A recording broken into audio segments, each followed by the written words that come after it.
भैया एक जो पेपर हुआ है बीपीएससी के द्वारा, ठीक है, 9 अगस्त को उसका हम डिस्कशन करेंगे। ठीक है, इसमें देखते हैं कि किस प्रकार से क्वेश्चन पूछे गए हैं। ठीक है, इसमें जो क्वेश्चन कहाँ से पूछे गए हैं वो भी देखेंगे, और इसमें क्या कैसा क्वेश्चन बन रहा है, करंट अफेयर कितना कहाँ से कुछ पूछे जा रहे हैं, आप पढ़ रहे हैं जो कितना इसमें इंपॉर्टेंट है, कहाँ से क्वेश्चन, और रिवीजन करना हम लोग को। 71वीं के लिए बहुत वीवी आई है। ठीक है, 71वीं के लिए बहुत वीवी आई है, इसलिए इसको हम डिस्कशन करने जा रहे हैं। चलिए शुरू करते हैं पहला क्वेश्चन से। पहले क्वेश्चन देख लेंगे। अगर क्वेश्चन होगा था कि कहाँ से क्वेश्चन पूछा गया है, घटना तक से कितना क्वेश्चन आया है, लूसन से कितना क्वेश्चन आया है, करेंट अफेयर के कौन से बुक से क्वेश्चन पूछे गए हैं। ठीक है, कैसा कंसेप्ट रखा गया है, ओवरऑल मतलब कि फैक्चुअल है या फिर कंसेप्चुअल है। ठीक है, सारा बातों को डिस्कशन करेंगे। कितना मिलाने वाला क्वेश्चन है, ठीक है, कितना खाली फैक्चुअल है, वन लाइनर क्वेश्चन है। सबको देखते हुए हम सब आगे बढ़ते हैं, देखेंगे आगे। चलिए पहला क्वेश्चन है कि किसी राज्य में राष्ट्रपति शासन की घोषणा निम्नलिखित में से कौन सा परिमाण का होना आवश्यक नहीं है। ठीक है, इनमें से कौन सा परिमाण होना आवश्यक नहीं है अगर राष्ट्रपति घोषणा करना है तो। राष्ट्रपति घोषणा के निम्नलिखित में से कौन सा परिणाम होना आवश्यक नहीं है। तो पहला है, देख लेते हैं कि पहला कि विधानसभा विघटन होना, जिसे कोई जरूरी नहीं है। विधानसभा का विघटन तो जब 5 वर्ष या कार्यकाल पूरा हो जाता है तो भी विघटन हो जाता है। ठीक है, इसलिए आंसर नहीं होगा। जब राष्ट्रपति शासन लगाता है तो मंत्रिपरिषद का हट जाना, ये सही हो जाएगा, मंत्रिपरिषद को हट जाता है। ठीक है, स्थानीय निकाय से कोई मतलब नहीं होता, राष्ट्रपति के शासन से कोई मतलब नहीं होता है। इस प्रकार से पूछा कौन आवश्यक नहीं है, तो 2 और 3 जब आवश्यक नहीं है, आंसर हो जाएगा इसे 1 और 3 जब आवश्यक नहीं है, आंसर हो जाएगा 1 और 3 इसका। ठीक है, आगे बढ़ते हैं। ये क्वेश्चन कहाँ पूछा हुआ है देख लीजिए, ये पहले ही पूछा हुआ है, 2017 का है, IAS प्री क्वेश्चन है, सेम क्वेश्चन है कि किसी राष्ट्रपति शासन की घोषणा निम्नलिखित में से कौन सा परिमाण होना आवश्यक नहीं है। हम डिट्टो उठा के रखा हुआ है, देख रहे हैं हम, 2 कॉपी क्वेश्चन है, ऑप्शन के हिसाब से हम छापा हुआ क्वेश्चन। इस प्रकार से घटना तक बहुत इंपॉर्टेंट हो जाता है। चलिए अगला क्वेश्चन आपको दिखाते हैं। फिर ये भी क्वेश्चन पूछा हुआ है, अब पहले ही पूछा हुआ है। देखिए ये क्वेश्चन आया है MBI में कि कौन सा योग है जो वैधानिक योग है। तो वैधानिक योग के बारे में बताते हैं, कौन सा योग है, वैधानिक योग है। तो पहला कि अनुसूचित जो जनजातीय आयोग हो, इसको संविधान में वर्णित है। वैधानिक योग उसे कहते हैं जो संसद के प्रावधानों द्वारा बनाया जाता है, जिसको संविधान में किसी अनुच्छेद में वर्णन नहीं होता है। ठीक है, पहला देख लेते हैं। पहला है कि राष्ट्रीय अनुसूचित जाति आयोग का वर्णन है 338 के 1 में अनुसूचित जाति का वर्णन है। मानवाधिकार है जो एक 1992-93 में इसको आया गया था, एक संवैधानिक प्रावधान के तहत लाया गया था। इस प्रकार से वैधानिक आयोग हो जाएगा। अल्पसंख्यक आयोग का भी 1992 में आया था अल्पसंख्यक आयोग, ये भी है जो एक वैधानिक आयोग है। ठीक है, लेकिन अनुसूचित जातीय आयोग है, ये भी 338 में इसका वर्णन है, 338 में इसका वर्णन। इस प्रकार दोनों हो जाएगा, जो वैधानिक एक हो जाएगा 1 और C। लेकिन पूछा कौन सा वैधानिक आयोग है, एक संवैधानिक आयोग हो जाएगा 1 अब पूछा है कौन सा वैधानिक आयोग है, तो वैधानिक आयोग हो जाएगा 2 और 3 इसका आंसर हो जाएगा, 2 और 3 इसका आंसर हो जाएगा, D में आंसर है। ये पहले भी क्वेश्चन इस घटना से क्वेश्चन साफा दिया हुआ है सभी। ठीक है, आगे पढ़ते हैं। नेक्स्ट देखते हैं कि मनमोहन सिंह के बारे में क्वेश्चन पूछा हुआ कि मनमोहन सिंह प्रधानमंत्री नियुक्त हुए थे, तो कहाँ के से अथी पर थे, राज्यसभा के अध्यक्ष थे। तो क्वेश्चन पहले से पूछा हुआ है। देखिए MBI में क्वेश्चन निकला है, 100 नंबर में है MBI में, और जो पहले से है देखिए पूछा हुआ सेम क्वेश्चन, खाली ऑप्शन चेंज ऊपर नीचे कर दिया गया है। आंसर यहाँ इसका D लिया है। ये MPPC का पूछा हुआ क्वेश्चन है, घटना का क्वेश्चन है ये। अगला आपको दिखाते हैं। अगला क्वेश्चन कि निम्नलिखित में से राष्ट्रपति के पद रिक्त हो जाने, कोई उपराष्ट्रपति भी ना हो, तो निम्नलिखित में कौन सा कार्यवाहक राष्ट्रपति होगा। ये भी क्वेश्चन पूछा हुआ है, तो बहुत बार पूछा हुआ क्वेश्चन है। ठीक है, देखिए ये UPPC का पूछा हुआ क्वेश्चन है, सेम क्वेश्चन है इसमें भी, कि अगर ना हो तो कौन होगा यहाँ पर ही। इसका आंसर क्या होगा, इसका आंसर हो जाएगा मुख्य न्यायाधीश हो जाता आंसर। अगला क्वेश्चन आपको दिखाते हैं कि सेम क्वेश्चन है, जो यहाँ MBI में पूछा हुआ क्वेश्चन है, वो अनुच्छेद के बारे में, अनुच्छेद 19, 29, अनुच्छेद 21, अनुच्छेद 18, अनुच्छेद 26 के बारे में। यहाँ भी देखिए अनुच्छेद 18, अनुच्छेद 26, अनुच्छेद 21A और अनुच्छेद 29, सारा का सारा एकदम सेम टू सेम डिट्टो मिल रहा है। इस प्रकार से घटना था कि बहुत इंपॉर्टेंट। अगला भी देख लीजिए, दल बदल सुधार अधिनियम जो है 10वीं सूची से, ये तो बहुत बार क्वेश्चन रिपीट गया, BPSC में भी आया हुआ है, BPSC के प्रीवियस से क्वेश्चन उठा कर दिया हुआ है, सेम क्वेश्चन एकदम। ठीक है, इस प्रकार से घटना था कि बहुत इंपॉर्टेंट हो जाता है।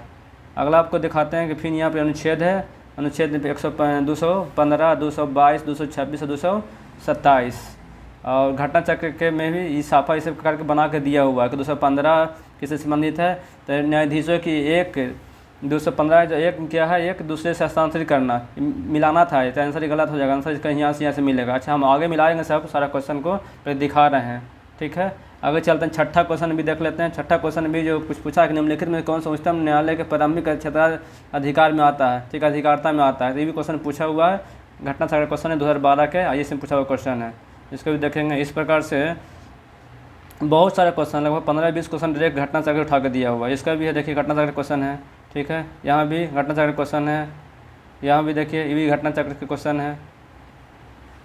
देखिए ये तो बहुत बार पूछ चुका है कि कौन सा राज्य में कितना सीट है, जो कौन सा राज्य में कितना सीट है, जो इस प्रकार से पूछा हुआ क्वेश्चन है। चलिए आगे दिखाते हैं आपको। अब शुरू करते हैं, हम लोग इतना क्वेश्चन दिखा दिए, और भी क्वेश्चन मैच हुए हैं, इतना क्वेश्चन हम ढूंढ पाए हैं।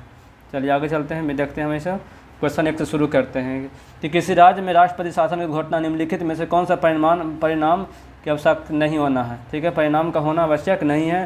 तो राज्यसभा का विघटन होना आवश्यक नहीं है। हम ऊपर देख चुके थे कि राज्य के मंत्री परिषद का हट जाना ही सही है, स्थानीय निकाय को इससे कोई मतलब नहीं है। तो आंसर हो जाएगा 1 और 3 हो जाएगा, इससे कोई मतलब नहीं है राष्ट्रपति शासन से।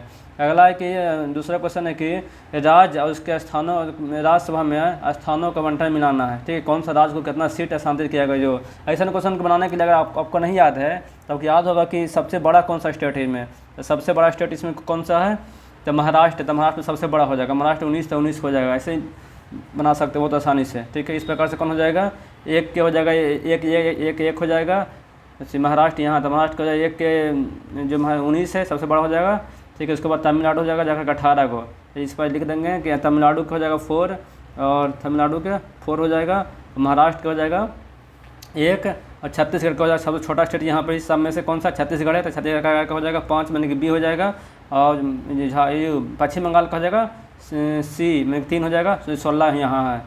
इस प्रकार से आसानी से मिला सकते हैं, याद ना भी रहे तो भी खाली आपको याद होना चाहिए कौन सा स्टेट बड़ा है कौन सा स्टेट छोटा है, तो उस आधार पर आसानी से मिला सकते हैं। चलिए आगे देखते हैं। नेक्स्ट क्वेश्चन है कि निम्नलिखित में से कौन सा 73वें संविधान संशोधन में सम्मिलित नहीं है, ठीक है, 73वें संविधान संशोधन में सम्मिलित नहीं है। तो छोटा कर लें, थोड़ा सा ज़्यादा ही बड़ा हो गया। कौन सम्मिलित नहीं है, तो जिला पंचायती में त्रिस्तरीय की बात किया गया है, ठीक है, ग्राम पंचायत का, ठीक है, उसके बाद जिला परिषद का, क्षेत्रीय पंचायत का भी बात किया गया है, लेकिन नगर पालिका का बात इसमें नहीं, नगर पालिका 74वें संविधान संशोधन में ऐड किया गया है। इस प्रकार से आंसर इसका 1 और 1, 2, 3 हो जाएगा। अगला क्वेश्चन है कि निम्नलिखित में कौन सा संविधान सभा का अभिरक्षक का या संरक्षक का है, ठीक है, एक ही मतलब होता है, अभिरक्षक या संरक्षक सब कौन होता है, तो भारत के उच्चतम न्यायालय जो भारतीय संविधान का अभिरक्षक या संरक्षक माना जाता है। आंसर डी इसका हो जाएगा। अगला है कि अनुच्छेद को मिलाना है, कौन सा अनुच्छेद किससे मिलता है, जो अनुच्छेद है 215 किससे संबंधित है, अनुच्छेद 215 किससे संबंधित है, तो अनुच्छेद 215 आपको याद होगा कि यह है कि उच्चतम न्यायालय का अभिलेख न्यायालय, उच्च न्यायालय का अभिलेख न्यायालय, कितना अनुच्छेद 215 में कहा गया है बात ही, ठीक है। इस प्रकार से हम इसको मिला लेंगे, क्या हो जाएगा, 1 के हो जाएगा 4, यहाँ लिख लेंगे 1 के ऐसी बनाना है तो गलती कम से कम हो जाएगा, ठीक है। दूसरा है कि 222 के अनुच्छेद में क्या लिखा है, तो 222 में कि किसी न्यायाधीश को एक उच्च न्यायालय से दूसरे उच्च न्यायालय में स्थानांतरण करना है, वो अनुच्छेद कितना है, तो हो जाएगा 222 में, इसका आंसर हो जाएगा 1 में, ठीक है। 226 तो जानबे करते हैं कि कुछ मामले में रीट जारी करने का अधिकार है, 3 के 3 हो जाएगा, सी के 3 हो जाएगा, और 4 का हो जाएगा सभी न्यायालय में अधिक शक्तियाँ, ठीक है, इसका हो जाएगा 4 का डी। इसी प्रकार से 4, 1, 3, 2 आप मिला लीजिएगा, आंसर इसका हो जाएगा। नेक्स्ट देखते हैं। नेक्स्ट है कि निम्नलिखित में कौन सा उच्चतम न्यायालय के प्रारंभिक न्यायालय के अधिकारता क्षेत्र में आता है, कि प्रारंभिक न्यायालय जैसे कि सर्वोच्च न्यायालय के, उच्चतम न्यायालय के बहुत सारे अधिकार क्षेत्र होता है, प्रारंभिक क्षेत्र अधिकार, न्यायिक क्षेत्र अधिकार, रीट जारी करने का अधिकार और भी होता है, ठीक है। इस प्रकार से पूछा है कि प्रारंभिक में कौन कौन आता था। प्रारंभिक में आता है कि राज्य और केंद्र के जो विवाद है उस प्रारंभिक क्षेत्र में रखा गया है, उस हिसाब से ऑप्शन को छांट लेंगे हमेशा, जो क्या भारत सरकार और एक या अधिक राज्यों का विवाद इस बिल्कुल शामिल हो जाएगा। प्रारंभिक क्षेत्र माने कि प्रारंभिक कार्य है सर्वोच्च न्यायालय का कि विवाद को निपटारा करना, ठीक है। दूसरा है कि संसद को किसी सदन में चुनाव संबंधित विवाद ये नहीं हो जाएगा, ये आता है जा करके फिर जब संवैधानिक प्रावधान के तहत आता है, ठीक है। अगला है कि भारतीय संविधान तथा किसी संघ राज्य के बीच, संघ राज्य कर दिया, संघ राज्य नहीं होगा, क्योंकि संघ राज्य होता है जो केंद्र सरकार के अधीन होता है, तो ये प्रारंभिक न्याय अधिकार में नहीं आएगा। अगला है कि 2 या 2 से अधिक राज्यों में, हाँ, या 2 या 2 से अधिक राज्यों में विवाद हो गया तो भी सुप्रीम कोर्ट को प्रारंभिक अधिकार में आएगा। इस प्रकार से आंसर हो जाएगा 1 और 4 हो जाएगा, 1 और 4 आंसर इसका हो जाएगा, बी आंसर हो जाएगा। अगला है कि पाकिस्तान या पार्टीशन ऑफ इंडिया पुस्तक का लेखक कौन है? VVI है। पाकिस्तान या पार्टीशन ऑफ इंडिया का पुस्तक का लेखक इनमें से कौन है? तो ये भीमराव अम्बेडकर है। कौन है? भीमराव अम्बेडकर है। अगला है कि राष्ट्रीय लोकप्रिय राष्ट्रगान वंदे मातरम किस ग्रंथ से? तो जानबे करते होंगे, आनंद मन से लिया गया है। आगे बढ़ते हैं, नेक्स्ट क्वेश्चन देखते हैं। 9 नंबर क्वेश्चन है कि ये फिल्म से पूछ दिया क्वेश्चन है। फिल्म आप देखते हैं तो ठीक, नहीं तो इसका स्किप कर सकते थे। ऐसे में से हम मिलाते हैं, इसको हम सर्च किए हैं, मिलाते हैं। पहला है कि दुनिया ना माने के अथी जो हैं कौन है? तो ये हैं दुनिया ना माने के हैं कुछ हैं थिंग साथाराम, एक के आंसर एक है। ठीक है। दूसरा है खुदा के शासन के लेखक हैं RN चौधरी हैं। और सिंहगढ़ के लेखक हैं कौन? तो सिंहगढ़ के लेखक हैं बाबू पेंटर। और अछूत कन्या के लेखक हैं फ्रोजन ऑस्टिन। 1 2 3 हो जाएगा इसका, 1 2 3, 1 का 1, 2 का 2, 3 का 3 हो जाएगा इस प्रकार से। ऐसे क्वेश्चन का स्किप करना ही फायदा होता है, कहीं नेगेटिव मार्क रहता है तो फिर गड़बड़ हो जाएगा। इसमें मतलब को याद है तो छाँट लीजिए। चलिए अगला है कि सूची 1 को सूची 2 से मिलाना है। सूची 1 को सूची 2 से मिलाना है कि सूर्यसेन किससे संबंधित है? तो सूर्यसेन के बारे में जानते हैं चिटगांव आर्म में से संबंधित है। जतिन दास 63 दिन या 64 दिन के लिए जो आजीवन अनशन किए थे, 64 दिवसीय अनशन किए थे, उनके बाद उनकी मृत्यु हो गया था, उसके लिए प्रसिद्ध थे वो। अब बीना दास के बारे में पढ़े होंगे कि ये बंगाल में गवर्नर पर किसके पर जैक्सन पर बहुत नज़दीक से गोली चला दिए थे, क्योंकि जो ये बीना दास था उनको सम्मान देने के लिए बुलाया गया था गवर्नर के हाथ से, वहीं पर जाकर उसी पर गोली चला दिए थे। जैक्सन था वो, जैक्सन पर गोली चला दिए थे। भगवती चंद्र बोहरा की बात करें तो ये द फिलोसफी ऑफ बम इनके द्वारा लिखा गया रचना है, द फिलोसफी ऑफ बम। ठीक है। इस प्रकार से 1 2 3 मिलान हो जाएगा आसानी से इसका। चलिए आगे पढ़ते हैं, नेक्स्ट देखते हैं। 11 नंबर क्वेश्चन है कि निम्नलिखित में से किसने 1897 में प्लेग कमिश्नर था चार्ल्स रैंड की हत्या कर दिया था? चापेकर बंधुओं ने हत्या कर दिया था, क्योंकि जो ये रैंड था वहाँ पर ही करप्शन कर रहा था। ठीक है। इसलिए इसको चापेकर बंधुओं ने निपटा दिए थे, याद रखिए, चापेकर बंधु थे। ठीक है। अगला कि मराठी में अवंतिका बाई गोखले द्वारा लिखित महात्मा गांधी की जीवनी का प्रस्तावना किसने लिखा था? तो ये मराठी भाषा में महात्मा गांधी का लिखा गया प्रथम उनका आत्मकथा था, उनका जीवनी था। ठीक है, उनका जीवनी था। ठीक है। जिसका प्रस्ताव लिखे थे बाल गंगाधर तिलक, स्वयं प्रस्ताव उनका लिखे थे। ठीक है। अगला पढ़ते हैं 13 नंबर क्वेश्चन। 13 नंबर क्वेश्चन है कि विचार करना है और सही आंसर को, सही कथन को बताना है, सही कौन इसमें जो। तो फरवरी 1945 में रॉयल नेवी के स्थापना ही 45 नहीं बल्कि 46 में हो जाएगा। ठीक है। 46 में हुआ था रॉयल नेवी इंडिया, जो रॉयल इंडिया नेवी का विद्रोह हुआ था। ठीक है। अगला कि मुस्लिम लीग ने 16 अगस्त 1946 को प्रत्यक्ष दिवस मनाने के लिए मुसलमानों का आह्वान किया और एक नया नारा दिया कि लड़का लेंगे पाकिस्तानी। सही है, बिल्कुल। प्रत्याश कार्यवाही दिवस कब मनाया था? 16 अगस्त 1946 को मनाए थे। उस पर नारा दिया कि लड़के लेंगे पाकिस्तान। ठीक है। सरदार वल्लभ भाई पटेल हिंद स्वराज नहीं, हिंद स्वराज महात्मा गांधी निकाले थे, गलत हो जाएगा ये, महात्मा गांधी निकाले थे। अगला है कि रॉलेट बिल के अधिकतम 2 वर्षों की अवधि के लिए बिना कोई सुनवाई के हिरासत में रखने का प्रावधान था। बिल्कुल ही सही है, इसको काला कानून हम लोग बोलते थे। ठीक है। 1 और 2 और 4 सही हो जाएगा। सही पूछा तो 2 और 4 इसमें सही हो जाएगा, आंसर डी इसका हो जाएगा। चलिए आगे पढ़ते हैं नेक्स्ट क्वेश्चन की ओर। 14 नंबर क्वेश्चन है कि मिलाना है। 14 नंबर क्वेश्चन में सही कथन बताना कौन सा सही है जो। तो वीडी सावरकर 1857 के क्रांति विद्रोह था, विद्रोह को भारतीय स्वतंत्रता का युद्ध कहते हैं। बिल्कुल बताए थे, अपना पुस्तक भी लिखे थे कि भारत का प्रथम स्वतंत्रता संग्राम था ये। BS चौधरी ने इस तर्क को दिया कि 1857 का विद्रोह जनता का विद्रोह नहीं था। ये भी सही है। BS चौधरी है जो बोले थे कि जनता का विद्रोह नहीं था। दोनों का दोनों आंसर सही इसका हो जाएगा। अगला है कि 15वां क्वेश्चन है कि गदर पार्टी का स्थापना बोस्टन में गलत हो जाएगा। गदर पार्टी का स्थापना सैन फ्रांसिस्को में हुआ था। कहाँ हुआ था? तो सैन फ्रांसिस्को में गदर पार्टी का स्थापना हुआ था। लाला हरदयाल द्वारा किया गया था। और अगला क्वेश्चन, अगला पॉइंट है कि गदर अखबार में उनके सबसे मुख्य पेज पर ऊपर लिखा होता था कि अंग्रेजी राज का दुश्मन, बिल्कुल, या ब्रिटिश शासन का दुश्मन। मेन फ्रंट पर होता ना तो उसमें लिखा रहता था कि ये जो पेपर में कि अंग्रेजी राज का ही दुश्मन है। गदर पार्टी का स्थापना 13 में हुआ था। बिल्कुल सही है। इस प्रकार से आंसर क्या हो जाएगा? 1 छोड़ा के 2 और 3 इसका आंसर हो जाएगा। ठीक है, डी आंसर हो जाएगा। अगला बढ़ते हैं 16 नंबर क्वेश्चन है कि हरीश विचार करना कौन सा सही कथन जो बताना है। राजा हरीश चंद्र की फिल्म का निर्देशक दादा साहब फाल्के थे। बिल्कुल सही है, दादा साहब फाल्के थे। और कि राजा हरीश चंद्र भारत का प्रथम फिल्म था। ठीक, बिल्कुल सही है कि प्रथम फिल्म था जिसमें बोली नहीं था। ठीक है। राजा हरिश्चंद्र फिल्म 1913 में बना था, ये भी सही है, 1913 में बनाया गया था। सभी के सभी इसमें कथन सही हो जाएगा। अगर फिल्म से 2 क्वेश्चन यहाँ पे देख लें कि आ गया, फिल्म से 2 क्वेश्चन छप चुका है यहाँ पर ही। भारत पर हुनों का आक्रमण किसके शासनकाल में हुआ था? तो स्कंद गुप्त को याद रखिएगा। हुन का आक्रमण किसके समय में हुआ था? स्कंद गुप्त में हुआ था। देखिए ये क्वेश्चन भी खतरनाक क्वेश्चन था कि मंदसौर पर साहित्य किस शासक की उपलब्धि का वर्णन करता है? मंदसौर हमें सब जानते हैं कि यशोवर्मन से संबंधित है। मंदसौर यशोवर्मन से संबंधित, लेकिन मंदसौर में कुमार गुप्त के भी बारे में जानकारी मिलता है। गुप्त वंश की जानकारी, ये कुमार गुप्त के बारे में जानकारी मिलता है, इसलिए आंसर इसका सी हो जाएगा। अगर आंसर आता है मंदसौर यशोवर्मन तो पहला यशोवर्मन हो जाता है। चलिए आगे पढ़ते हैं कि फहियान की यात्रा वृत्तांत में एक अस्पताल का विवरण कहाँ मिलता है? तो फहियान पहले कहाँ आया था, इसको छाटना था कि फहियान किसके समय में आया था। तो यह आया था चंद्रगुप्त मौर्य के समय में। तो मौर्य के लिए कौन सा इंपॉर्टेंट शहर था? तो पाटलिपुत्र हो जाएगा आंसर, बिल्कुल ऐसे करके छाट सकते थे आप। अगला, कपिल मुनि के दर्शन किस सिद्धांत को प्रतिपादित किया था? ठीक है, कपिल मुनि के दर्शन किस सिद्धांत को प्रतिपादित किया था? ये तो ये था सांख्य दर्शन को। ठीक है, बाकी जानबे करते हैं कि आप गौतम था जो न्याय से संबंधित थे, पूर्व मीमांसा जैमिनी था, उत्तर मीमांसा के बद्रनारायण थे। कौन थे? बद्रनारायण थे जो उत्तर मीमांसा से संबंधित थे। ठीक है, अगला चलते हैं नेक्स्ट क्वेश्चन की ओर। नेक्स्ट है कि मुगलों की दरबारी भाषा क्या थी? मुगलों की दरबारी भाषा पूछेगा तो क्या थी? तो ये फारसी थी, इसको पर्शियन भी बोलते हैं, फारसी खाड़ी बोलते हैं ना, पर्शियन खाड़ी, उसे फारसी था वहाँ का भाषा, उसका जो दरबारी भाषा था मुगलों का। ये तो बहुत आसान क्वेश्चन है, बहुत बार सेट में भी आ चुका है। अगला है, पढ़ते हैं कि नवरोज़ का पर्व मुगल ने कहाँ से लिया था? तो ये पारसी से सीखा था नवरोज़ का पर्व। ठीक है, अगला क्वेश्चन कि गुरु नानक ने किस गुरु को अपना उत्तराधिकारी बनाया था? ठीक है, तो मैंने पूछा गुरु नानक के बाद कौन आए थे? तो गुरु नानक के बाद आए थे अंगद आए थे।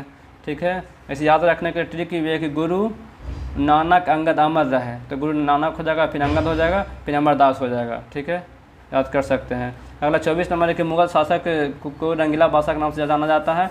तो ये हो जाएगा मोहम्मद शाह को रंगीला बादशाह के नाम से जाना जाता है। अगला है कि सिंध पर किस ब्रिटिश के द्वारा विजित किया गया था? पूछेगा किसके द्वारा विजित किया गया था? तो नेपियर के द्वारा किया गया था 1800। नेपियर के द्वारा कब किया गया था?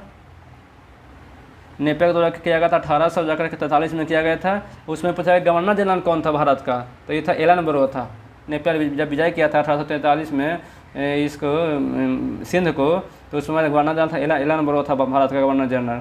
चलिए आगे पढ़ते हैं। 26 नंबर क्वेश्चन है कि जेम्स एंड्रू रमास से किस गवर्नर जनरल का असली नाम था? ठीक है, तो ये था डलहौजी का नाम था, लॉर्ड डलहौजी का नाम था। जेम्स एंड्रू रमास से असली नाम से जाना जाता था। ठीक है, और हम इन सब ज़्यादा इसका आंसर सब लोग बोले कर्दन होगा, कर्दन नहीं होगा। कर्दन का नाम था, ये था नथानियल के नाम से जाना जाता था। नहीं तो सबसे प्रसिद्ध इसका नाम था मार्कविस। पूछेगा मार्क वेक्स इसका नाम था। मार्कविस कर्जन इसका असली मतलब कि इस नाम से ज़्यादा प्रसिद्ध है ये। पहले तो कर्जन, उसके बाद मार्कविस, उसके बाद असली नाम उसका था नथालियन। ठीक है, इस प्रकार से इसका आंसर पूछा था कि जेम्स एंड्रू रामसेफ की असली नाम क्या हो जाएगा?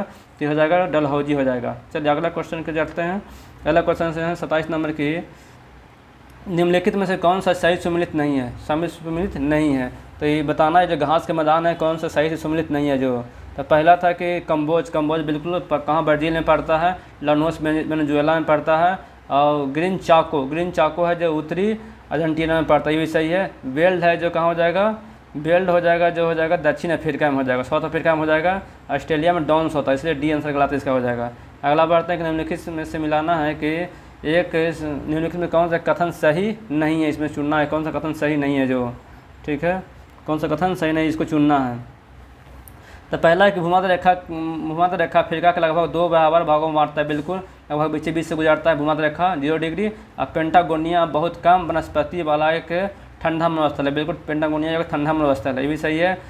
टंगानिका झील अफ्रीका की सबसे बड़ी झील है, गलत हो जाएगा। अफ्रीका का सबसे बड़ा झील है कौन सा? विक्टोरिया है। कौन सा? विक्टोरिया सबसे बड़ा झील है वहाँ का। अगला है कि माउंट ब्लैंक आल्प्स की सबसे ऊंची चोटी, ये भी सही है। माउंट जो ब्लैंक जो आसपास की सबसे बड़ी ऊंची चोटी, आंसर इसका हो जाएगा सी, गलत हो जाएगा।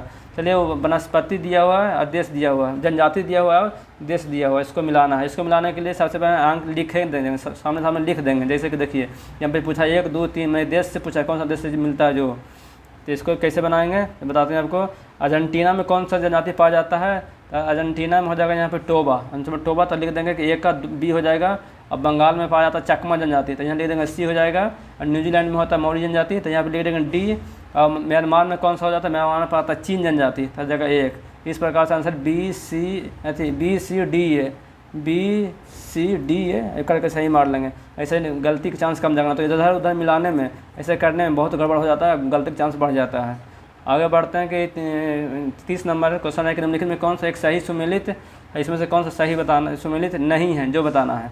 ठीक है, पहला कि मलक्का जो जलडमरू मध्य है वो मलेशिया और सुमात्रा को जोड़ता है, बिल्कुल सही है। जो महाराष्ट्र से जलडमरू मध्य है वो बोर्नियो को न्यूजीलैंड से जोड़ता है, गलत हो जाएगा। बोर्नियो को न्यूजीलैंड से नहीं है पर बोर्नियो द्वीप है उसको सोलावेसी द्वीप से जोड़ता है, किसको, किसे, सोलावेसी द्वीप से जो जोड़ता है, कौन सा, दही मरासमा से जलडमरू मध्य जो। अगला है कि सुंडा जानवे करते हैं जावा सुमात्रा के बीच में है। मेसीना जलडमरू मध्य इटली और उसका जो द्वीप है सिसिली उसको बीच में स्थित है मेसीना जलडमरू मध्य। चलिए अगला नेक्स्ट क्वेश्चन देखते हैं। वैसे सूची 1 को सूची 2 से मिलाना है। झूम खेती के बारे में कौन सा देश है जो, इसको भी कैसे मिलाना है जो देख लेते हैं। पूछा है कि 1 2 3 मैंने देश का नाम दिया, देश में मिलाना है। ठीक है, चलिए इसको देखते हैं। पहला दिया है कि रोको कहाँ पढ़े हैं, तो रोको पढ़े ब्राज़ील में, याद होगा, जो होगा 3 का आंसर 1 हो जाएगा। इस प्रकार से लिख देंगे कि रोको कहाँ हो जाएगा, तो रोका ब्राज़ील में हो जाएगा, रोका ब्राज़ील में हो जाएगा। चलिए अगला है कि क्वेश्चन नंबर कितना है, 31 नंबर क्वेश्चन है। रोका ब्राज़ील में हो जाएगा। और जो थाईलैंड में पाया जाता है वो थाईलैंड में पाया जाता है टमारी, यह जगह, इसका हो जाएगा आंसर बी हो जाएगा।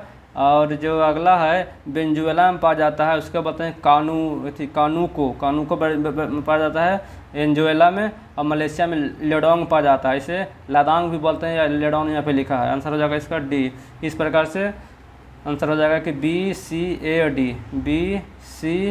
डी सी आंसर हो जाएगा। ठीक है, अगला है कि आंध्र प्रदेश के गुंटूर जिला निम्नलिखित में से कौन सा खनिज है इसके लिए प्रसिद्ध है, तो गुंटूर है जो मैग्नेटाइट लौह इसके लिए प्रसिद्ध है, गुंटूर जिला मैग्नेटाइट गैस के लिए प्रसिद्ध है। अगला कि निम्नलिखित में कौन सा सही नहीं है, इसमें से बताना है कौन सा सही नहीं है जो बताना है। चेन्नई में वर्षा की विषमता मुंबई से अधिक है, गलत हो जाएगा। ठीक है, यहाँ पे मुंबई में भी विषमता अधिक है, पहला ही गलत हो जाएगा, इसलिए आंसर यही पहला ही हो जाएगा। ठीक है, चलिए पूरा पढ़ लेते हैं कि पश्चिमी विक्षोभ भूमध्य सागर से उत्पन्न होता है, बिल्कुल पश्चिमी विक्षोभ है जो भूमध्य सागर से उत्पन्न होता है और ठंडक दिन में भारत में वर्षा करवाता है। और अगला कि दक्षिण पश्चिम में लौटता हुआ मानसून तमिलनाडु में बिल्कुल वर्षा करवाता है, अक्टूबर नवंबर के महीना में लौटता हुआ मानसून से तमिलनाडु में वर्षा होता है। अगला कि मानसून का अभियान था मोनेक्स जो संयुक्त राज्य अमेरिका और भारत के तत्वाधान में आयोजित किया गया था, ये भी सही है। चलिए आगे पढ़ते हैं। नेक्स्ट है कि सूची 1 को सूची 2 से मिलाना है। नदी किसका कहाँ पर मैंने कौन सहायक नदी है, जो पहला है ऑप्शन ब्रह्मपुत्र नदी का कौन हो जाएगा, तो ब्रह्मपुत्र का हो जाएगा 30, मैंने 1 का 2 हो जाएगा। नर्मदा कौन हो जाएगा, तो नर्मदा के यहाँ पर हो जाएगा हिरन नदी, यहाँ पे सी हो जाएगा। गोदावरी को पूर्णा हो जाएगा, तो डी हो जाएगा। और गंगा का हो जाएगा कौन सा, कोसी नदी जो गंगा का है। इस प्रकार से बी सी डी हो जाएगा, बी सी डी आंसर इसका 1 हो जाएगा। ठीक है, आगे बढ़ते हैं। नेक्स्ट देखते हैं कि स्वर्णिम चतुर्भुज के बारे में दिया है कि उपयुक्त 4 खंडों को लंबाई के घटते क्रम से घटाने के कूट को व्यवस्थित करना है। सबको लंबाई आपको पता होना चाहिए तब इसको बना पाइएगा, नहीं तो ये फिर तुक्का लगा सकते हैं किस प्रकार से कि कौन सा दूरी मैप के हिसाब से कौन सा कितना दूर है। ठीक है, इसको हम लिखते हैं कि सबसे पहले मुंबई और ये दिल्ली मुंबई की दूरी कितना है, तो यह 1419 किलोमीटर है, 1419 किलोमीटर है। अगला है कि मुंबई चेन्नई की बात करें तो ये मुंबई चेन्नई जो है 1290 किलोमीटर है, 1290 किलोमीटर है। मुंबई कोलकाता की बात करेंगे तो हो जाएगा 1684 किलोमीटर है, 1684 किलोमीटर है, कितना 1684 किलोमीटर है। और वहीं कोलकाता और चेन्नई की बात कीजिएगा सर हो जाएगा कितना 1494 किलोमीटर, 1454 किलोमीटर हो जाएगा। तो घाटते क्रम में पूछा तो सबसे ज़्यादा दूरी किसका हो गया, तो ये कोलकाता चेन्नई के 3 से शुरू होगा, तो 3 से शुरू होगा। 3 के बाद आएगा क्या, 3 के बाद 4 आएगा, 3 के बाद 4 आएगा, उसके बाद 1 आएगा। ठीक है, लास्ट में 2 आएगा, तो आंसर हो जाएगा 1। इस प्रकार से आप छाँट सकते हैं। चलिए आगे है निम्नलिखित में से कौन सा एक कहवा का उत्पादन अग्रणी पूछा, अग्रणी हो जाएगा कर्नाटका कहवा के मामले में। ठीक है, उसके बाद आता है कहवा में तमिलनाडु, केरला दूसरा स्थान पर, तीसरा स्थान पर तमिलनाडु आता है। चलिए आगे पढ़ते हैं नेक्स्ट क्वेश्चन की ओर बढ़ते हुए। अब आगे यहाँ से साइंस का क्वेश्चन है कि गरम चाय के कप में रखी धातु की चम्मच कुछ मिनटों के बाद गर्म हो जाती है। बिल्कुल, क्योंकि धातु चालक होते हैं, ऊष्मा का चालक सुचालक होते हैं। अगला कि धातु ऊष्मा के अच्छे चालक होते हैं, ये भी सही है। ठीक है, इसी कारण से होता है। तो मैंने कि सही, दोनों सही है, सही व्याख्या भी कर रहा है। इस प्रकार आंसर इसका एक हो जाएगा। अगला एक निम्नलिखित में से कौन सा ध्वनि परिवर्तन का उपयोग करता है? इसमें कौन कौन सी में ध्वनि का परिवर्तन का उपयोग होता है? तो सोनार में उपयोग होता है, स्टेथोस्कोप जो जिसको आला बोलते हैं उसमें भी ध्वनि का उपयोग होता है, इक्को ध्वनि प्रतिध्वनि के लिए भी ध्वनि का टकरा का वापस आता है। ठीक है, फेरियोस्कोप है, इसमें ध्वनि नहीं बल्कि इसमें प्रकाश का उपयोग होता है। प्रकाश डिग्री में एंगल बना के 45 डिग्री एंगल बना के प्रकाश को परिवर्तित करके हम ऊपर देखने का काम करते हैं। ठीक है, इस प्रकार से आंसर इसका हो जाएगा 1, 2, 3 हो जाएगा, 4 इसमें शामिल नहीं होगा। अगला है कि घर्षण के बारे में सही कथन बताना है कि पहचानिए कि घर्षण से ऊष्मा उत्पन्न होता है। बिल्कुल, पहले लोग जो आदिवासी थे जंगल में लकड़ी के घर्षण से आग उत्पन्न करते थे, आग से खाना अथी करते थे, आग का उपयोग करते थे। पहला सही हो जाएगा, घर्षण हमेशा गति का विरोध करता है। ये भी है, घर्षण हमारा गति के विरोध करता है, इसी कारण से ऊष्मा उत्पन्न होता है। 1, 2 सही है। चलने में घर्षण का उपयोग नहीं होता, ये गलत हो जाएगा, क्योंकि जानते हैं कि अगर चलने में घर्षण को उपयोग ना होगा तो फिर चलना मुश्किल हो जाएगा। जैसे कि बर्फ़ पर चलने में बहुत कठिनाई होता है, क्यों? क्योंकि घर्षण बहुत कम जाता है, इसी कारण से। और स्नेहा के लुब्रिकेंट है जो घर्षण को कम करता है। बिल्कुल, घर्षण को कम करने के लिए हम कोई स्नेहा के लुब्रिकेंट का उपयोग करते हैं। आंसर हो जाएगा 1, 3 छोड़ा के बाकी 1, 2, 4 हो जाएगा इसका आंसर। अगला है कि घरेलू विद्युत वायरिंग के तांबे का तार का उपयोग क्यों किया जाता है? ये कॉमन सेंस का क्वेश्चन है कि तांबे का तार का उपयोग क्यों करते हैं?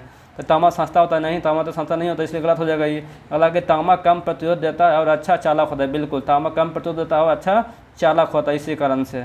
चलिए अगला नेक्स्ट क्वेश्चन देख लेते हैं कि उपकरणों और उसकी ऊर्जा को रूपांतरण बताना है कि कैसे कैसे होता है, जो इस प्रकार से मिलाना है। तो जो विद्युत मोटर है वो विद्युत मोटर विद्युत से यांत्रिक में चलता है। बिल्कुल, जो मोटर है घर में वो लगा हुआ कोई भी मोटर है उसमें लाइन देते हैं तो घूमना शुरू कर देता है, जिससे ये हो गया यांत्रिक ऊर्जा में हो गया।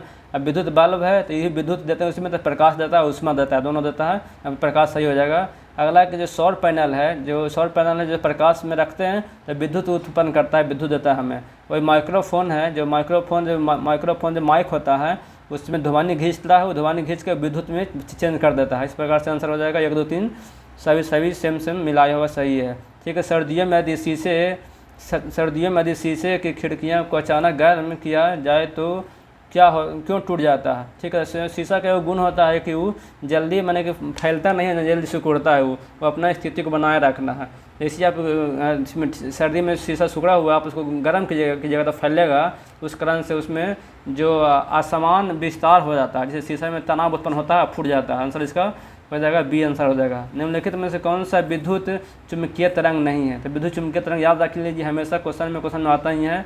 द गामा एक्स यू भी आई एम राकेश। ठीक है, याद रखिएगा, जो भी अपना नाम में लिख सकते हैं, यहाँ पे 8 से होगा तो आई क्या हो जाएगा, गामा एक्स यू भी आई एम राकेश। सारा किया है ये चुम्बकीय तरंग है। ठीक है, और सब ऊर्जा भी पूछेगा तो ऊर्जा सबसे इसका अधिक हो जाएगा ऊर्जा, इस प्रकार से आप छाड़ सकते हैं। तो इंफ्रारेड से आई से इंफ्रा हो जाएगा, यहाँ पर इंफ्रा सही हो जाएगा। एक्स के बाद है तो एक्स यहाँ हो जाएगा, ये भी सही हो जाएगा।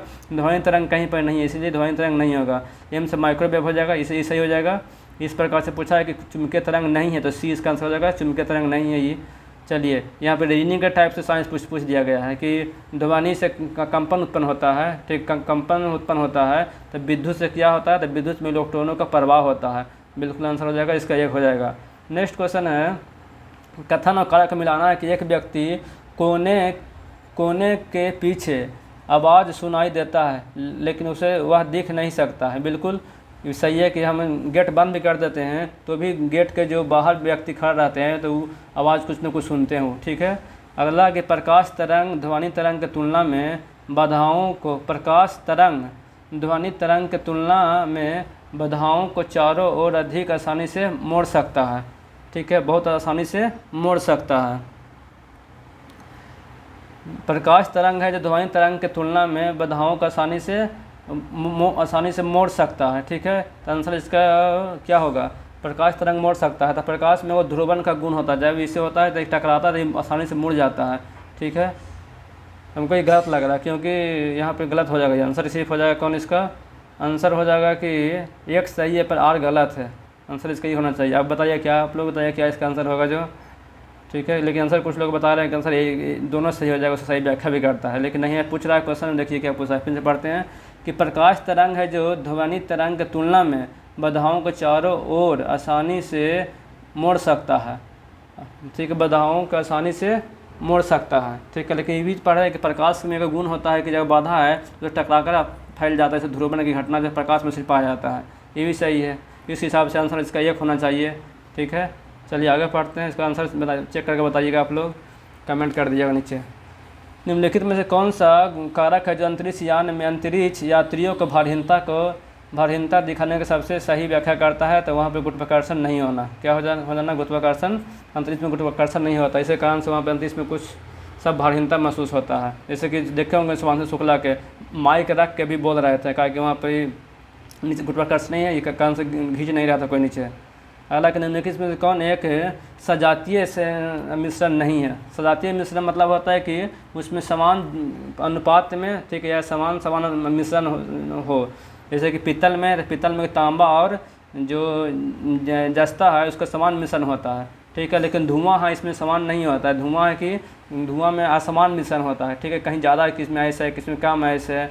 और वायु के भी मिश्रण फिक्स होता है कि इतना नाइट्रोजन होगा, इतना ऑक्सीजन होगा इसमें, और इतना अन्य गैसें होगा, ठीक है, लगभग फिक्स होता है। चीनी में तो फिक्स होता है कि चीनी और पानी ही होगा।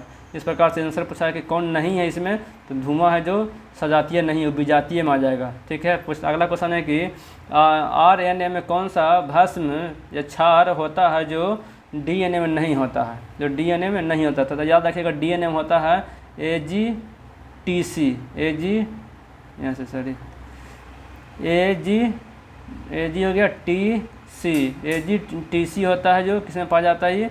ये पाया जाता है DNA में, ठीक है, DNA में पाया जाता है AGTC। तो इसमें देखिए, और जो RNA में होता है, तो यहाँ पर ऑप्शन से छाट देंगे इसमें। तो पहला है कि ए से हो जाएगा, कौन सा? ए से यहाँ पे नहीं है। फिर जी से गुआनिन है बिल्कुल। टी से कौन हो जाएगा? टी से थायमिन हो जाएगा, ये भी है। अच्छा, टी से थायमिन हो जाएगा, सी से हो जाएगा साइटोसिन हो जाएगा, ठीक है। और एडेनिन के जगह पर यहाँ पर यूरेसिल आके ऐड हो जाता है, किसमें? RNA में पाया जाता है, इसीलिए ये भिन्न हो गया। आंसर इसका हो जाएगा एक यूरेसिल हो जाएगा, ठीक है।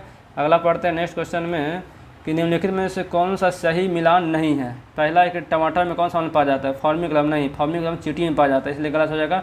टमाटर में ऑक्जेलिक अम्ल पाया जाता है। अंगूर की बात करें तो में टार्टेरिक अम्ल पाया जाता है, ठीक है। और संतरा में पाया जाता है सिट्रिक अम्ल, ये भी सही है। और बासी जो अच्छी मक्खन होता है उसमें पाया जाता है ब्यूट्रिक अम्ल, भी सही है, ठीक है। ये सही है, ये सही से गलत पूछा है कौन मिलान सही नहीं है, तो आंसर एक जो गलत है उस। अगला ये पूछा है कि कौन सा यौगिक है जो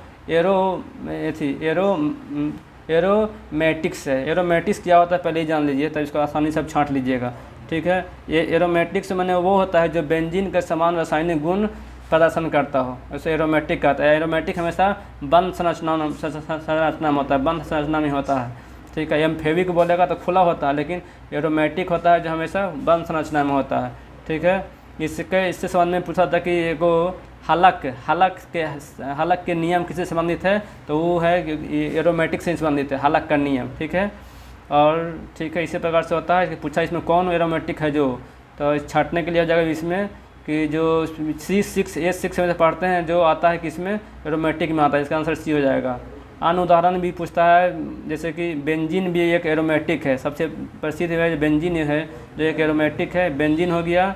उसके बाद होता है जाइटीन भी होता है, जाइलीन एगो है, ये भी एरोमेटिक उदाहरण है। ऑप्शन में रहेगा जाइलीन, बेंजीन, एगो C6H4, ठीक है। तो ये भी क्या हो जाएगा? तो ये भी हो जाएगा एरोमेटिक हो जाएगा। यहाँ ऑप्शन हो जाएगा ये वाला C6H6 हो जाएगा जो एरोमेटिक हो जाएगा, आंसर इसका बी हो जाएगा, ठीक है। अगला पढ़ते हैं। नेक्स्ट है कि जब CO2 को चूना जल में अधिक मात्रा में प्रवाहित किया जाता है तो वह फिर से बेरंग हो जाता है। इसका कारण क्या है? इसका कारण है कि वो कैल्शियम कार्बोनेट बना लेता है, इसी कारण से उदासीन हो जाता है, ठीक है। अगला पढ़ते हैं निम्नलिखित में कौन से विद्युत का संचालक करता है? मैंने विद्युत का संचालक कौन करता है? तो पिघला हुआ लिथियम आयन बिल्कुल करता है, पिघला हुआ है तो इसमें आयन है जो मुक्त अवस्था में रहता है, इस कारण से विद्युत का संचालक करता है। तांबा का चार्ज तो करता ही है, जो कॉपर सल्फेट होता है ठोस अवस्था में रहता है, कि ठोस अवस्था में रहता है, इस कारण से चालक नहीं करता। अगर यहाँ पर लिख देता कि पिघला हुआ या मैंने कि गीला कॉपर सल्फेट, तो फिर विद्युत सुचालक हो जाता है। ठीक है, इस प्रकार से आंसर इसका डी गलत हो जाएगा, क्योंकि ठोस अवस्था में तो इसमें आयन मुक्त नहीं होते हैं, इस कारण से विद्युत का सुचालक नहीं करता। आंसर 1 और 2 हो जाएगा, आंसर डी इसका सही हो जाएगा। चलिए अगला पढ़ते हैं, नेक्स्ट क्वेश्चन की ओर बढ़ते हैं कि खून के जमाने के लिए कौन सा तत्व पूछा के आवश्यक होता है। ठीक है, इसमें 3 क्वेश्चन पढ़ते हैं। यहाँ पे तत्व पूछा, तत्व में कौन सा हो जाएगा, कैल्शियम हो जाएगा। पूछेगा प्रोटीन कौन सा होता है, तो प्रोटीन हो जाता है कौन सा, तो ये प्रोटीन हो जाता है जो बताइएगा प्रोटीन कौन सा होता है, एगो विटामिन होता है, तो विटामिन में हो जाता है कौन सा विटामिन, तो विटामिन के हो जाता है। और प्रोटीन में कौन सा हो जाता है आपका, हाँ फाइब्रिनोजन प्रोटीन हो जाता है, बिल्कुल फाइब्रिनोजन, कौन सा फाइब्रिनोजन जो प्रोटीन होता है वो काम करता है। 3 तक क्वेश्चन पूछा इसमें कि अगर पूछेगा तत्व या धातु तो हो जाएगा अथी कैल्शियम, पूछेगा प्रोटीन तो फाइब्रिनोजन, पूछेगा विटामिन तो विटामिन के हो जाएगा, इस प्रकार से। चलिए अगला निम्नलिखित में कौन सा एम्फोटेरिक ऑक्साइड, एम्फोटेरिक मतलब होता है कि हिंदी में समझते हैं कि इसे उभयधर्मी बोलते हैं, उभयधर्मी मतलब कि आम्ल और क्षार दोनों के साथ अभिक्रिया कर लेता है, दोनों गुण दिखाता है, एक प्रकार से ये कौन सा एम्फोटेरिक हो जाता है, एम्फोटेरिक उसको बोलते हैं, उभयधर्मी इसको होता है। ठीक है, इसमें अच्छी आम्ल क्षार दोनों से प्रक्रिया करता है। तो इसमें बोला कौन है, तो इसमें जिंक ऑक्साइड हो जाएगा जो एम्फोटेरिक है, जिंक ऑक्साइड है जो एम्फोटेरिक हो जाएगा। और उदाहरण देख लीजिए, बार पूछा जाता है एल्युमिनियम ऑक्साइड हमेशा पूछा जाता है कि एल्युमिनियम ऑक्साइड है जो AlO3 जो क्या है उभयधर्मी एम्फोटेरिक है, और PbO लेड ऑक्साइड भी एम्फोटेरिक है, और SnO टीन ऑक्साइड भी क्या एम्फोटेरिक है। 4 ऑप्शन में कहीं ना कहीं मिलता रहेगा आपको, कौन कौन, zinc oxide, ZnO zinc oxide हो गया, जिंक ऑक्साइड, उसके बाद एल्युमिनियम ऑक्साइड, उसके बाद लेड ऑक्साइड या फिर टीन ऑक्साइड, ये चारों के चारों क्या है एम्फोटेरिक है। ठीक है, उभयधर्मी गुण दिखाते हैं, बिल्कुल VVI क्वेश्चन है, हमेशा कहीं ना कहीं आएगा ऑप्शन में, कभी नहीं रहेगा तो कभी एल्युमिनियम आ जाएगा, एल्युमिनियम कभी शीशा आ जाएगा, शीशा नहीं आएगा तो टीन आ जाएगा, हमेशा कोई ना कोई घूम घूम कर क्वेश्चन आता ही रहता है, हर एग्जाम में बनता ही रहता है। अगला है कि निम्नलिखित में किस तंत्र के हीट कंटेंट को क्या कहते हैं, किसी तंत्र का हीट कंटेंट को क्या कहते हैं। यहाँ पे हीट कंटेंट मतलब कहने का मतलब है कुल उसका ऊर्जा क्या है, तो ये हो जाएगा एंथैल्पी कहलाता है।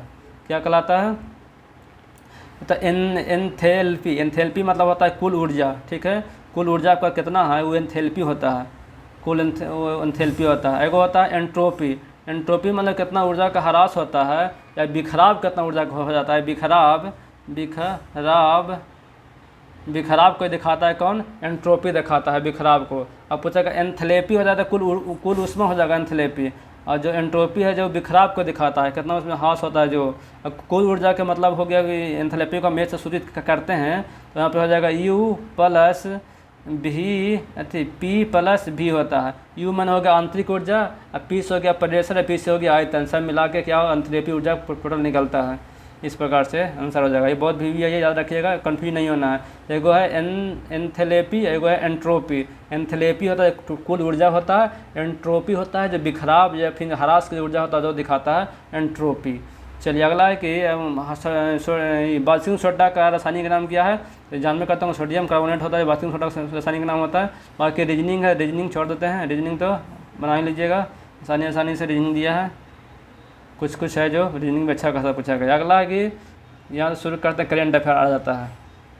करेंट अफेयर क्वेश्चन नंबर, चलिए शुरू करते हैं करेंट अफेयर में कि हाल चालू वर्ष में किस भारतीय राज्य में एक उद्यमी ने कितना 56 लाभ स्मृति चिन्हों को प्रदर्शित करते हुए मोदी मेमोरियल हॉल का स्थापना किया था। बिहार में किया है, बिहार के मोतिहारी में बिहार का स्थापना किया है। एगो व्यक्ति है, एगो युवा उद्यमी है, उसका नाम है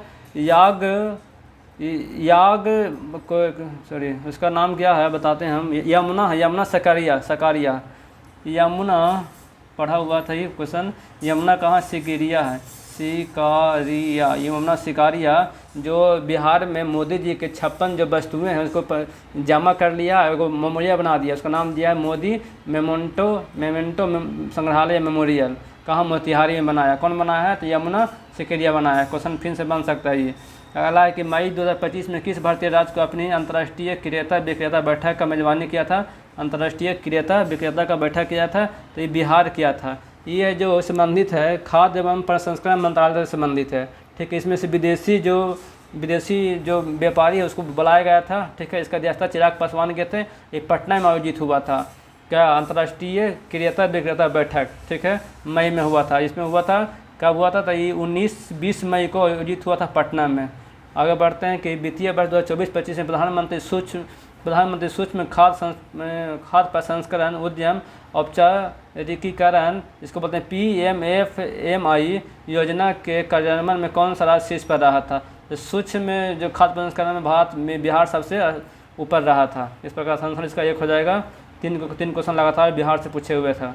अगला है कि नेक्स्ट पढ़ते हैं कि मई 2025 में बिहार के नालंदा विश्वविद्यालय के कुलपति का पद संभालने वाले श्री सचिन चतुर्वेदी किस क्षेत्र से संबंधित है, ठीक है। तो ये कौन है, अर्थशास्त्र से संबंधित है, याद रखिएगा। वर्तमान में कौन है, नालंदा विश्वविद्यालय कुलपति, तो श्री सचिन चतुर्वेदी हैं। आंसर हो जाएगा अर्थशास्त्र हो जाएगा। आगे पढ़ते हैं कि हाल ही में किस राज्य सरकार ने हीट वेव्स, सन स्ट्रोक्स और सनबर्न को राज्य असमान आपदा घोषित किया है। तो जो तेलंगाना है, हीट वेव और सन स्ट्रोक जो गर्मी बढ़ रहा है उसको असमान आपदा घोषित किया कि समान आपदा नहीं है, यह समान आपदा है, ठीक है। वर्ष 2025 के लिए किस वित्तीय संस्था ने 2025 में किस वित्तीय संस्था ने अपनी स्थापना का 90वां दिवस मनाया था, मतलब कि 90 साल का हो गया। कौन सा संस्था है, तो RBI है। इसका स्थापना हुआ तो 1935 में, 90 जोड़िएगा 2025 आ जाएगा, अपने से 2025 आ जाएगा। इस प्रकार से आंसर निकल जाएगा RBI, ठीक है। आगे बढ़ते हैं कि 28 मार्च 2025 में आए भूकंप के म्यांमार को सहायता प्रदान करने के लिए भारतीय सरकार द्वारा कौन सा ऑपरेशन शुरू किया गया था। ऑपरेशन ब्रह्मा शुरू किया गया था। इसमें दवा, मेडिकल और सहयोग प्रदान किया गया था, जिसको म्यांमार को दिया गया था, ठीक है। ऑपरेशन ब्रह्मा हो गया। ये तो VBI को क्वेश्चन आसान क्वेश्चन था कि किस देश ने 22 से लेकर 28 मार्च 2025 तक तीसरी एशियाई युवा प्रतिनिधित्व मंडल किया है। तो ये हमारा देश कौन किया है, भारत किया इसका, ठीक है, भारत किया इसका। अगला पढ़ते हैं ठीक है। अगला कि ज्योति आदित्य सिंधिया मार्च माह में आयोजित मोबाइल वर्ल्ड कांग्रेस 2025 पूछा हुआ का भारत का प्रतिनिधित्व किया था। तो यह स्पेन में हुआ था। प्रतिनिधित्व कौन किया था, तो ज्योतिरादित्य सिंधिया, याद रखिएगा। कहाँ हुआ था, स्पेन में हुआ था, ठीक है। इस प्रकार से 76 आंसर हो जाएगा इसका। अगला पढ़ते हैं यहाँ ये कहाँ हुआ था, ये स्पेन के राजधानी बार्सिलोना है, वहाँ हुआ था, ठीक है। 76 नंबर क्वेश्चन आते हैं आगे। अगला है कि भारत और जापान के बीच पर्यटन सहयोग पर संयुक्त कार्य समूह की चौथी बैठक जो 8 अप्रैल 2025 को हुआ था, यह कहाँ आयोजित किया गया था, ठीक है। भारत और जापान के बीच में पर्यटक सहयोग के लिए चौथी बैठक हुआ था। कहाँ हुआ था, तो ये नई दिल्ली में आयोजित किया गया था, ठीक है, नई दिल्ली में आयोजित किया गया था। अगला कि भगवान महावीर के जन्म के सम्मान में 9 अप्रैल 2025 को मनाया गया नवकार महामंत्र दिवस का उद्घाटन किसके द्वारा किया गया था। जो नवकार महामंत्र है, इनको मोदी जी द्वारा किया गया था उद्घाटन, ठीक है, इनको द्वारा मोदी जी द्वारा उद्घाटन किया गया था। चलिए आगे बढ़ते हैं कि हाल ही में किस हॉलीवुड अभिनेता ने केंद्रीय खेल मंत्री मनसुख मंडाविया ने फिट इंडियन आइकन के रूप में किया है। पूछेगा अभिनेता किसको किया है, फिट इंडियन आइकन का, तो हो जाएगा आयुष्मान खुराना हो जाएगा। अब व्यक्ति को पूछेगा तो हो जाएगा कौन हो जाएगा, नरेंद्र सिंह हो जाएंगे, ठीक है। अगला बढ़ते हैं कि इस वर्ष मैंने हैदराबाद में आयोजित हुआ प्रतियोगिता, कौन सा प्रतियोगिता, तो 72वें संस्करण के मिस वर्ल्ड कप 2025 हुआ था, ठीक है, भारत में हुआ था, 72वें क्रम का था। तो ये मैंने उसमें विजेता कौन रहा, जो पूछ रहा है कि ताज किसको पहनाया गया है, तो ये पहनाया गया था ओपल सुचिता चुआंगसिरी को, जो थाईलैंड की है। कहाँ की है, थाईलैंड की है, उनको पहनाया गया था, ठीक है। अगला है कि खेलो इंडिया यूथ गेम 2025 में बिहार के कितने पदक जीता था। ये VBI है, ये BPS से खतरमी के लिए बहुत VBI है। इसको पूरा डाटा याद रखेगा, कब हुआ था, कौन कौन शहर में हुआ था, कितना खेल शामिल था, सारा के सारा इसमें डिस्कशन कीजिएगा, बहुत ही इंपॉर्टेंट है ये। कौन सा खेलो इंडिया यूथ गेम, इसमें पूछा कि बिहार जो कितने पदक जीता है, तो बिहार जीता कुल पदक 36 पदक जीता, नहीं 38 पदक जीता है टोटल। कितना पदक जीता है, तो 38 पदक जीता टोटल, सॉरी 7 हो जाएगा, 11 जीता है, 7, 11 और 18 कुल मिला के हो जाएगा यहाँ पर, और जगह 36 पदक हो जाएगा, ठीक है, 36 पदक जीता है। पहला स्थान पर कौन था, तो पहला स्थान पर महाराष्ट्र था, पहला स्थान पर महाराष्ट्र था। और ये ठीक है, महाराष्ट्र था, इसका जो अच्छी शुभंकर था गज सिंह था, गज सिंह ऐसे शुभंकर था, गज सिंह। ये कुल कितने स्टेट में हुआ था, तो ये बिहार के, तो बिहार के 5 स्टेट में हुआ। तो ये भी याद रखिए कौन कहाँ हुआ जो, तो पटना में, गया में, राजगीर में, पटना, गया, राजगीर, और कहाँ हुआ था, भागलपुर, एक और स्टेट था, कुल मिलाकर 5 में हुआ था। ठीक है, कब से कब तक हुआ था, तो 4 मई से लेकर 15 मई के बीच में आयोजित किया गया था। और कुछ खेल है जो दिल्ली में भी हुए थे। इस प्रकार से खेलो इंडिया यूथ गेम हमेशा बिहार के लिए बहुत इंपॉर्टेंट है ये। चलिए 36 पदक जीत लिया था इस बार। अगला 81वां क्वेश्चन देखते हैं कि हाल ही में कौशल विकास एवं उद्यमिता मंत्रालय ने किसके साथ मिलकर महिलाओं के लिए AI कैरियर शुरू किया है। ये क्वेश्चन भी आया है कि पूछेगा कि कौशल मंत्रालय है जो उद्यमिता बढ़ाने के लिए महिलाओं को कौन सा अभियान शुरू किया, कौन सा शुरू किया पहल, तो यह हो जाएगा AI कैरियर अभियान शुरू किया। ठीक है, किसके साथ मिलकर किया है, तो माइक्रोसॉफ्ट के साथ मिलकर किया है। इस प्रकार से आंसर इसका डी हो जाएगा। अगला है कि विकसित भारत 2047 का अर्थ क्या है। ये विकसित भारत का विजन क्या है जो है, तो विकसित भारत का विजन है कि आज़ादी के 100 साल के बाद हम विकसित भारत बन सकें। ठीक है, आंसर इसका बी हो जाएगा। बिल्कुल आंसर में, क्वेश्चन में आंसर छिपा हुआ था। चलिए अगला पढ़ते हैं। नीचे हुए दिए गए कथन विकारों को बताना है कि कौन क्या विकल्प को चुनना है और आंसर देना है इसमें। पहला इसमें दिया हुआ है कि प्रधानमंत्री किसान शब्द, प्रधानमंत्री किसान सम्मान निधि एक केंद्रीय क्षेत्र की योजना है जिसका 7% माने कि 100% वित्त पोषण कौन करता है, तो इस भारत सरकार करता है। ये भी सही है। 100% माने टोटल पैसा कौन देता है, तो भारत सरकार देता है। अगला कि इस योजना के तहत सभी भूमिधारक किसान परिवारों को 3 समान किस्तों में प्रति वर्ष कितना 6,000 रुपये दिया जाता है। ये भी सही है। ठीक है, इस बार इनका कितना 19वीं जो किस्त जारी किया जा चुका है। ठीक है, याद रखिए दोनों सही है, सही व्याख्या भी करता है। इस प्रकार से सही हो जाएगा। अगला है कि सूची 1 और सूची 2 को मिलाना है, सरकार की योजना और उसका शुरुआत का हुआ था जो, उसको मिलाना है। पहला है कि प्रधानमंत्री जनधन योजना के बारे में जानते हैं कि 28/8/2014 को शुरू हुआ था, तो एक का आंसर हो जाएगा 4। ठीक है, एक आंसर हो जाएगा 4। सुकन्या योजना की बात करें तो सुकन्या योजना हुआ था 2015 में, लेकिन 22 की यहाँ पर होता है। 22 होगा तब सही होता है, ये नहीं मिलेगा, ये 22 होगा तब सही होगा। अगला कि प्रधानमंत्री मुद्रा योजना की बात करें तो प्रधानमंत्री मुद्रा योजना हुआ था 8/4/2015 को शुरू हुआ था, जिससे बी हो जाएगा। ठीक है, अगला है कि स्टैंड अप इंडिया कब शुरू हुआ था, 2016 में शुरू हुआ था, 5/4/2016 को शुरू हुआ था। इससे प्रकार से आंसर इसका 1 हो जाएगा। ठीक है, ये आंसर सेट करने में गलती हो गया था। ठीक है, डेट गलती हुआ, इसीलिए ऑप्शन यहाँ ई लास्ट में ऐड किया गया है। इसे आप पकड़ सकते हैं, देख रहे हैं, नहीं तो सारा ऑप्शन मिला होगा, लेकिन फिर जब रीचेकिंग क्वेश्चन हुआ होगा तो तब लगाओ कि क्वेश्चन गलत है ये, तो इसीलिए आंसर लास्ट में ऐड ई कर दिया गया है। इसलिए ऐसा क्वेश्चन होगा तो कृपया सही से जाँच कर लें, कहीं को गलत तो ना है। इसका देने का मतलब ही कुछ मतलब निकलता है। इस प्रकार से ये आंसर इसका डी होना चाहिए। ठीक है, देखते हैं आगे आएगा आंसर कि उसमें क्या देता है। चलिए शुरू करते हैं कि जब आर्थिक विकास में वृद्धि होगी तो राष्ट्रीय आय में तृतीय क्षेत्र का क्या होगा। तो वृद्धि होगा तो इसमें भी बढ़ेगा, बस इसमें क्या क्वेश्चन है, बहुत वाला क्वेश्चन हो गया ये। निम्नलिखित में से कौन से भुगतान संतुलन में चालू खाते की रचना नहीं है। इसमें कौन सा चालू खाते में शामिल नहीं है, ये पूछना चाह रहा है। चालू खाता क्या होता है, चालू खाता मतलब कि एक ऐसा माने कि खाता होता है जिससे हम निर्यात करते हैं या आयात करते हैं, उसका सारा विवरण उसमें शामिल होता है। तो क्या उसमें शामिल होता है, तो आयात निर्यात इसमें हो जाएगा, निर्यात भी हो जाता है और प्लस आयात भी शामिल होता है, आयात भी शामिल होता है। ये तो याद हो गया। एक इसमें होता है कि याद करने वाला बात यह है कि इसमें एक चीज़ और शामिल होता है, एक पक्षीय हस्तांतरण शामिल होता है। क्या, एक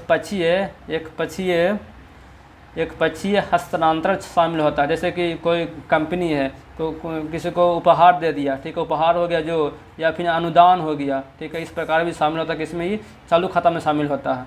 चलिए आंसर मिलाते हैं कि निर्यात हो जाएगा तो सही है, कि निर्यात या दोनों हो जाएगा। विदेशी कर नहीं इसमें होगा, इस गलत हो जाएगा। फिर निर्यात हो गया, फिर आयात हो जाएगा, ये भी सही है। और ये वस्तुओं का आयात निर्यात, ये भी सही है। इसमें दोनों चीज़ का आयात निर्यात होता है। सदृश अदृश होता है। सदृश का मतलब माल हो गया या फिर कोई वस्तु हो गया, अदृश का मतलब सेवा हो गया। ठीक है, सेवा हो गया, जैसे कि किसी शिक्षा देना या फिर कोई अन्य सेवा हो गया जो शामिल होता है इसमें। इस प्रकार से निर्यात आयात में सारा चीज़ शामिल होता है, सेवा भी और वस्तु भी। आंसर हो जाएगा FDI इसमें शामिल नहीं होता है। मेन 3 चीज़ रखना कि आयात और निर्यात इसमें शामिल होता है, और एक पक्षीय हस्तांतरण जो उपहार और अनुदान होता है भी शामिल होता है। इसके बाद आप छांट लीजिएगा आराम से। हमेशा ऑप्शन में या तो FDI रहेगा या फिर पोर्टफोलियो रहेगा, इसमें रहता है आंसर में। आंसर इसका 1 हो जाएगा। अगला बढ़ते निम्नलिखित में से कौन सा ग्रामीण ऋण का स्रोत संस्था का स्रोत नहीं है, यही मेन है पढ़ना, संस्था का स्रोत नहीं है। जो संस्था का स्रोत मतलब कि संस्था का स्रोत मतलब क्या हुआ, जो मतलब कि रजिस्टर्ड हो कहीं ना कहीं सरकार के नज़र में, या फिर कहीं कोई वेबसाइट पर रजिस्टर्ड हो। घरेलू बैंकर जो होता है, जिसको हम बोलते हैं सूद देता है गाँव के आदमी, ठीक है, ये सूदखोर जिसे बोलते हैं, तो इसी ये हो जाए, कहीं रजिस्टर्ड नहीं होता ये, ठीक है, इसलिए आंसर यही हो जाएगा कि नहीं है, तो ये आंसर यही हो जाएगा, ठीक है। बाकी राष्ट्रीय जो पैक्स है, इसको पैक्स बोलते हैं, प्राथमिक कृषि सहायता ऋण समिति, ये भी रजिस्टर्ड होता है सरकार के अथी में, सरकार का ही एक अंग होता है। वाणिज्यिक व्यापारिक बैंक भी होता है, क्षेत्रीय ग्रामीण बैंक भी सारा का सारा सरकार के अंग होता है। लेकिन जो घरेलू बैंकर्स है, जो घरेलू मैंने गाँव में जो लोग ऋण लेता है, ठीक है, उसका शामिल नहीं होता है, वो संस्थागत नहीं है। अगला कि नई औद्योगिक नीति 1991 का मुख्य प्रस्ताव क्या था, तो इसको बोलते हैं एलपीजी बोलते हैं, क्या एलपीजी बोलते हैं। इसमें क्या लाया गया था, जो तो पहला है कि कुछ उद्योगों को छोड़कर सभी उद्योगों के लिए औद्योगिक लाइसेंस के समाप्त कर दिया गया था। बिल्कुल आंसर यही होगा। जो इसमें एल है, एल से होता है लिबरलाइज करना, जो लाइसेंसिंग था उसको समाप्त करके आसान बना दिया गया था, ताकि यहाँ भारत में आकर जो विदेशी कंपनी है निवेश कर सके, व्यापार कर सके। इसमें कुछ को मैंने कि शामिल नहीं किया था, जैसे कि रक्षा हो गया, कोई तकनीकी जो हो गया, देश से जुड़ा समस्या है, या कोई नैतिक से संबंधित जुड़ा हुआ समस्या है, उसको इसमें शामिल नहीं किया गया है, बाकी सबको कर दिया गया था। आंसर इसका 1 सही हो जाएगा, ठीक है।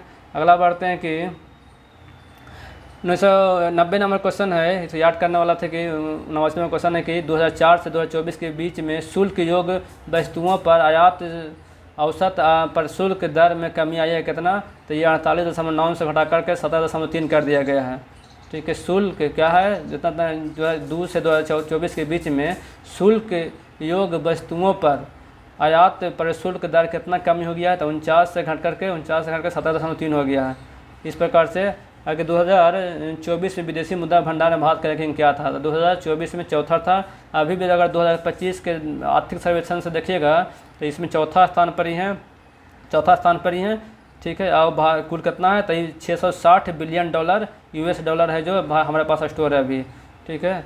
अगला पढ़ते हैं कि विश्व में सीमेंट के उत्पादन में भारत का स्थान कितना है, तो सीमेंट उत्पादन में भारत का स्थान द्वितीय है, ठीक है, क्योंकि भारत एक प्रगतिशील देश है। प्रगतिशील में है कि यहाँ नए नए इमारतें और सड़क का निर्माण बहुत तेज़ी से होता है, इस कारण से जो सीमेंट उद्योग है बहुत तेज़ी से विकास करता है, ठीक है। आगे बढ़ते हैं कि राष्ट्रपति ऐसी कौन, शंकर दयाल शर्मा का कार्यकाल पूछा था कब से था, जो तो इसका आंसर हो जाएगा 92 से 97 के बीच में थे राष्ट्रपति शासन में। इसको याद कर सकते हैं, ये कोई ट्रिक होता है, सर्च कर लीजिएगा, यूट्यूब पर भी मिल जाएगा कि राजू की राधा जाकर गिरी फरुखरुद्दीन के जेल में, तब जाकर आया शंकर नारायण। इस प्रकार से ट्रिक होता है जिसमें सारा का सारा आपको कवर हो जाएगा, नहीं तो मैसेज कीजिए, हम बता देंगे। चलिए आगे पढ़ते हैं। नेक्स्ट क्वेश्चन है, जल्दी देखेंगे, कोई बहुत टाइम लग जाएगा इसमें, 50-52 मिनट पहले भी कर चुके हम लोग।